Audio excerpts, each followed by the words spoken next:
मालिक को प्रणाम। सभी अभ्यासी भाई बहनों को नमस्कार। मालिक कहते हैं जो भी मिलता है उसे स्वीकार करते हुए उसके परे चले जाते हैं। ये एक तरह से सीढ़ी चढ़ने जैसा है। एक सीढ़ी पर चढ़ते ही हमारे सामने दूसरी सीढ़ी आ जाती है। हम सीढ़ी दर सीढ़ी ऊपर चढ़ते चले जाते हैं। इस चढ़ाई में ना तो कोई घृणा है, ना गुस्सा और ना ही यह भावना कि सीढ़ियाँ चढ़ना बहुत अच्छा है, क्योंकि इससे हमारे पैरों की मांसपेशियाँ मजबूत होती हैं। मैं ये सब इसलिए बता रहा हूँ ताकि हम ये महत्वपूर्ण तथ्य समझ सकें कि हम जो भी शारीरिक, मानसिक और बौद्धिक शक्तियाँ लेकर पैदा हुए हैं, वे हमें इस संस्कार रूपी सागर से पार उतारने के लिए प्रदान की गई हैं। हमें उन सब का विकास उसी हद तक करना है जितना सही ढंग से उनका उपयोग करने के लिए ज़रूरी है। इनमें से किसी का भी ज़रूरत से ज़्यादा विकास शक्ति की बर्बादी है। मैं चाहूँगा कि आप इन सब बातों पर गंभीरता से विचार करें, क्योंकि पश्चिम के लोग अपनी भौतिक निपुणता और बौद्धिक क्षमता पर ज़रूरत से ज़्यादा निर्भर रहते हैं। गौर करने पर आप खुद समझ सकते हैं कि ये सब वास्तव में कितनी बचकानी बातें हैं। दुर्भाग्य से आज नैतिक आदर्श पूरी तरह नष्ट हो चुके हैं और ज़्यादातर लोग ये भी नहीं जानते कि आध्यात्मिकता क्या है, अथवा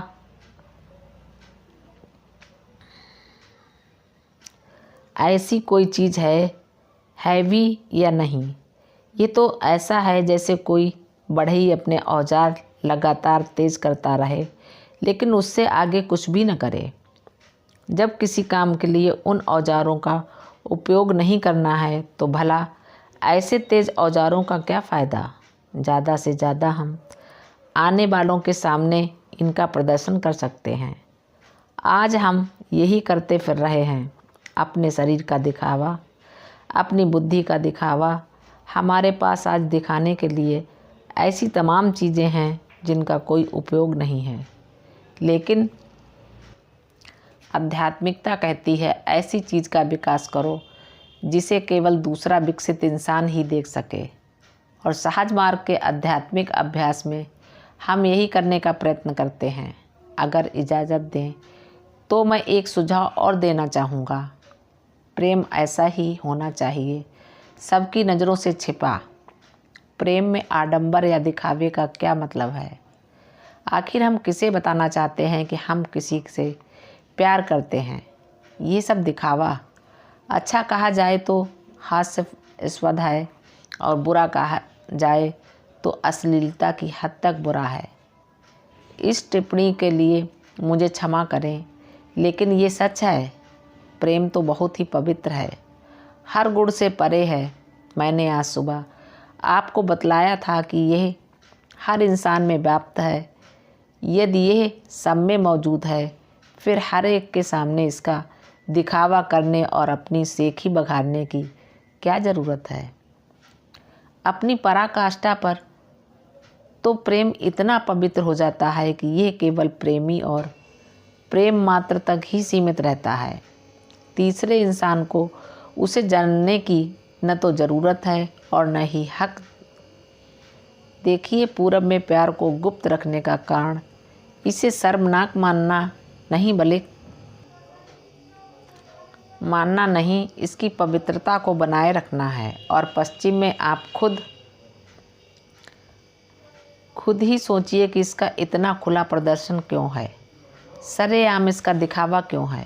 इस रूप में सभी पवित्र वस्तुएं संभाल कर रखनी होती हैं, इन्हें सबकी नज़रों से बचा कर रखना है। तो कृपया याद रखिए कि यह बहुत पवित्र है, यह अश्लील नहीं है और ना ही इसे अश्लील बनाना चाहिए। खुले रूप में इसका जितना कम दिखावा किया जाए, आंतरिक रूप से यह उतना ही बढ़ता जाता है।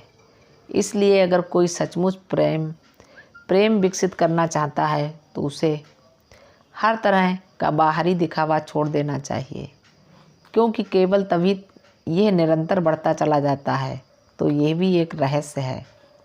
हालांकि ये कोई रहस्य की बात नहीं है। मेरे ख्याल से हर इंसान को इसकी जानकारी होती है। अगर ऐसा प्रेम पात्र है जिसे कोई इंसान प्यार करता है तो निश्चय ही प्रेम पात्र ये बात जानता होगा। उसे थोड़ी थोड़ी देर में बताने की ज़रूरत नहीं होती कि आप उससे प्यार करते हैं। उसकी जेब में रुपए होने पर क्या आप लोगों से कहते फिरते हैं, मेरी जेब में रुपए हैं, मेरी जेब में रुपए हैं? फिर प्यार के बारे में हमें क्यों बार बार कहना है, मैं तुमसे प्यार करता हूँ, मुझे तुमसे प्यार है? किस लिए? देखिए, ये आलोचना नहीं है, मुझे मालूम है इसे बर्दाश्त करना थोड़ा कठिन है और कभी कभी लोग इस बात से चिढ़ भी जाते हैं। मैं तो केवल इतना कहना चाहता हूँ कि आप इस विषय पर गंभीरता से विचार करें। आखिर आप मालिक के पास कुछ सीखने के लिए आते हैं। बाबूजी ने कहा है कि उच्चतम अवस्था पर तो आपको ये पता तक नहीं होता कि आप प्यार करते हैं या नहीं, यानी ये चेतना भी खत्म हो जानी चाहिए कि आप अपने प्रेम पात्र से प्यार करते हैं। प्यार तो अत्यंत पवित्र होता है।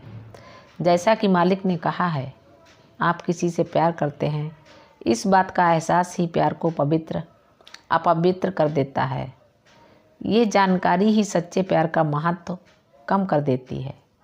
इसलिए जब आप ये जानना चाहते हैं कि प्यार कैसे किया जाए और कैसे इसका विकास किया जाए, तो वास्तव में आपको ये आध्यात्मिक सच्चाई समझने और हृदय से महसूस करने की कोशिश करनी चाहिए कि प्रेम में पूरब का प्रेम या पश्चिम में प्रेम जैसी कोई चीज़ नहीं होती।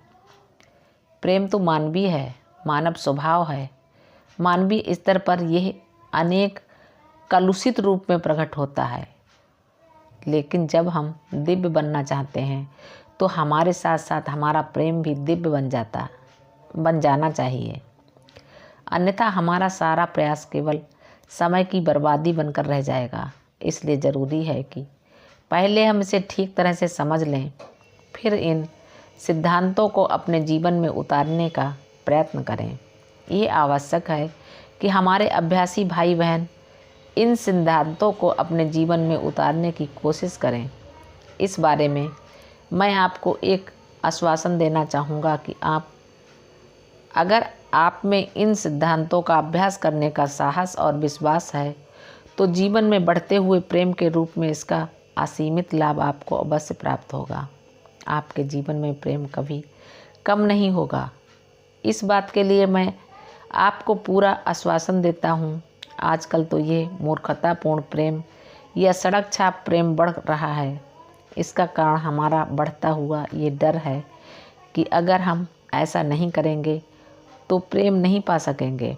लेकिन जिन लोगों की सोच ऐसी है उन्हें अपने दिल में ये बात तो माननी होगी कि इसके बदले में उन्हें अगर कुछ मिला है तो केवल अपराध बोध, ना खुशी ना प्यार, ऐसा कुछ भी नहीं। ठीक है, इंसान एक बार गलती कर सकता है, 2 बार गलती कर सकता है, शायद 3 बार भी, लेकिन ज़िंदगी भर ये बात समझ में नहीं आती। ये बात तो विज्ञान, टेक्नोलॉजी आदि बौद्धिक ज्ञान की पश्चिम की तथाकथित उपलब्धियों से भी मेल नहीं खाती। क्योंकि अगर आप देखना और समझना चाहते हैं तो देख सकते हैं कि कोई भी सभ्यता चाहे कितनी भी भव्य, कितनी भी शानदार क्यों न हो, तभी तक कायम रह सकती है जब तक वह नैतिकता के आधार पर टिकी रहती है। यह कोई ऐसी बात नहीं है जिसे आप नहीं जानते। अतीत की महान सभ्यताओं का इतिहास आप सब जानते हैं। हमारा ये सोचना निहायत बेवकूफ़ी है कि केवल आज आपके पश्चिमी समाज में सभ्यता है।